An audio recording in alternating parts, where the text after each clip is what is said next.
안녕하세요. 2024년 개성고등학교 학술동아리 발표제 동아리 크리드입니다.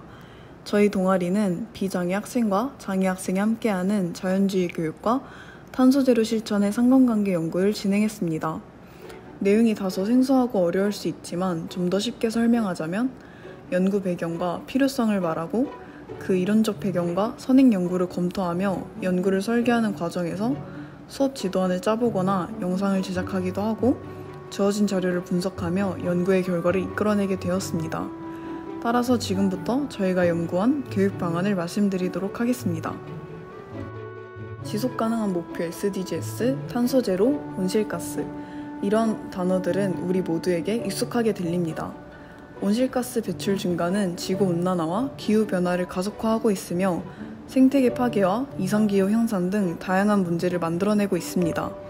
따라서 탄소 배출을 줄이고 지속가능한 생활 방식을 채택하는 것은 전 세계적으로 중요한 과제입니다. 이러한 문제를 해결하기 위해서는 어릴 때부터 환경보호의 중요성을 인식하고 이를 실천할 수 있도록 교육받는 것은 매우 중요한 일입니다.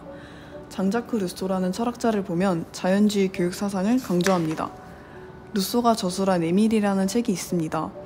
아동이 자연 속에서 배우는 과정은 전인적 발달과 건강한 성장을 촉진한다는 내용을 담고 있죠. 저희의 연구는 루소의 자연주의 교육 사상과 또래 교수 모델을 결합하여 비장애 학생과 장애 학생이 함께 참여하는 환경보호 교육 프로그램의 효과를 탐구하고자 합니다. 따라서 탄소제로 실천의 필요에 따라 학생들에게 환경보호의 중요성을 인식시키고 이를 실천할 수 있는 능력을 기르도록 합니다. 또한 자연과의 상호작용을 통하여 지적적인 환경 경험을 제공하며 이로 인해 환경 문제에 대한 실질적인 이해와 실천 의지를 기르고자 하는 목적을 가지고 연구를 진행했습니다. 이를 위해서 저희는 3가지 질문을 가지게 되었습니다. 첫째, 자연주의 교육을 기반으로 한 탄소제로 실천 수업이 환경인식에 미치는 영향은 무엇인가? 자연주의 교육은 자연과 직접 상호작용하며 학습하는 방식을 통하여 환경 문제에 직접 직면하게 할 계획을 세웠습니다. 둘째, 또래 교수 모델이 학습 효과에 미치는 영향은 무엇인가? 비장애 학생들이 리더십과 협력 능력을 얼마나 향상시킬 수 있는지, 장애 학생들이 학습 과정에서 어떤 긍정적인 변화를 경험하는지를 확인하고자 합니다. 이 과정에서의 상호작용은 사회적 기술 향상에 어떻게 기여하는지를 확인할 것입니다. 셋째, 영상 제작 활동이 학습 경험과 이해도를 어떻게 향상시키는가?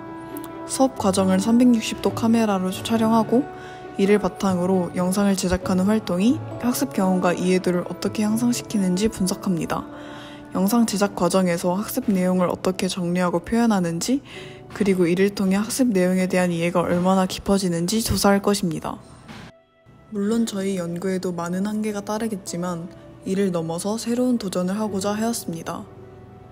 본격적인 이론적 배경을 볼 때 장자크 루소는 그의 저서 에밀에서 자연적 성장, 자율성과 창의성, 자연과의 조화, 개별화 교육을 강조합니다. 탄소 제로에 대한 내용으로서 환경교육은 기후변화에 대한 대응, 지속가능한 발전은 무엇인지, 환경 문제를 인식하고 변화를 촉구하며 비판적인 사고와 문제 해결 능력, 공동체 의식을 가지도록 하는 영향력을 가집니다. 사회행동 심리학자인 비고츠키는 상호작용을 통한 또래 교수 모델에 대해 몇 가지 관점을 말합니다. 이는 리더십과 책임감을 길러주고 포용적인 교육 환경을 만들며 사회적 기술을 발달시키는 데 도움을 줍니다. 저희 동아리는 이 연구를 진행하기 위해 다양한 선행 연구들을 검토했습니다. 이 연구들은 자연환경과 교육에 대해서 다양한 의견들을 제시해주고 있었습니다. 또 이 연구는 또래 교수 모델에 대한 긍정적인 관점을 보여주기도 했습니다. 이렇게 다양한 인문학적 관점들과 방향을 보면서 저희는 연구를 구체적으로 설계하게 되었습니다. 연구 대상은 동아리 크리드 소속 학생들, 연구 변수에서 독립 변수는 자연주의 교육을 기반으로 한 수업 지도안과 또래 교수 활동, 종속 변수는 탄소제로 실천의 이해도와 실천 정도로 설정했습니다. 또 이를 위한 자료 수집으로 수업 지도안을 개발하고 또래 교수 활동을 계획하며 영상을 제작하고 설문조사와 인터뷰를 선행하기로 하였습니다. 그렇게 저희의 활동이 조금씩 구체적으로 드러나게 되었는데요. 몇 가지 예시들로 직접 활동들을 보여드리겠습니다. 이 활동은 또래 교수 모델로서 상호 도움을 주고 있는 모습입니다.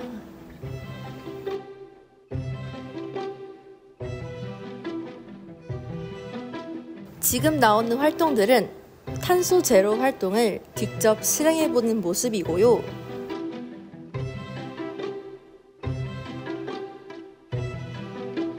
에너지 절약,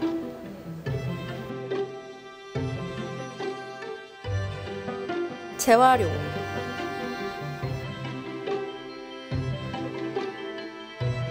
페이퍼리스,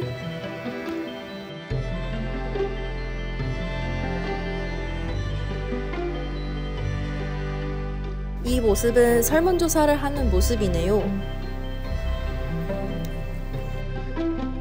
저희의 설문조사지는 이러한 질문 내용들을 가지고 있었습니다.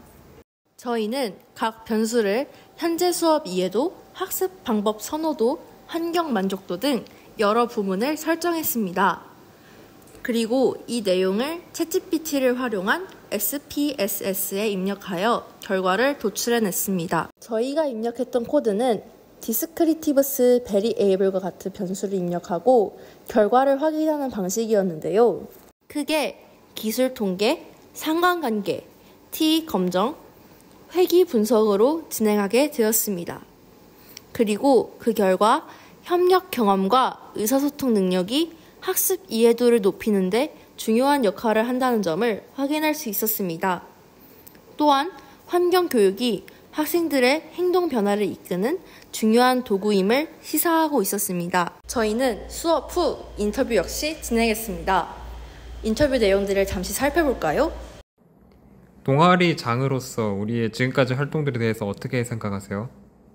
뭔가 그동안 학교에서 배웠던 교육으로만 접했던 것과는 다르게 실제로 수학급 친구들이랑 같이 대화하고 활동하면서 세상을 바라보는 시선이 더 넓어진 것 같고 교육으로 접했던 것보다 더 잘 이해할 수 있게 된 것 같아요.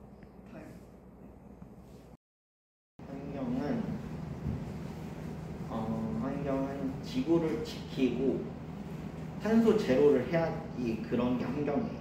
왜 탄소 제로를 해야 할까요? 탄소는 안 좋은 거기 때문에 그래서 재활용도 하고 일회용품을 쓰지 않아야 되고 그렇게 해야 됩니다. 그렇게 해야 돼요? 네. 저와 제 친구가 생각해내지 못한 아이디어들을 많이 제공해 주어서 또래 교수 활동을 진행하는 데 많은 도움이 되었던 것 같습니다.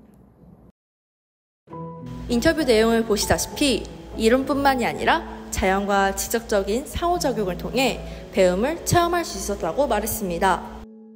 또 비장애 학생과 장애 학생의 상호작용이 수업의 질을 높이는 데 큰 도움이 되었다고 하였습니다.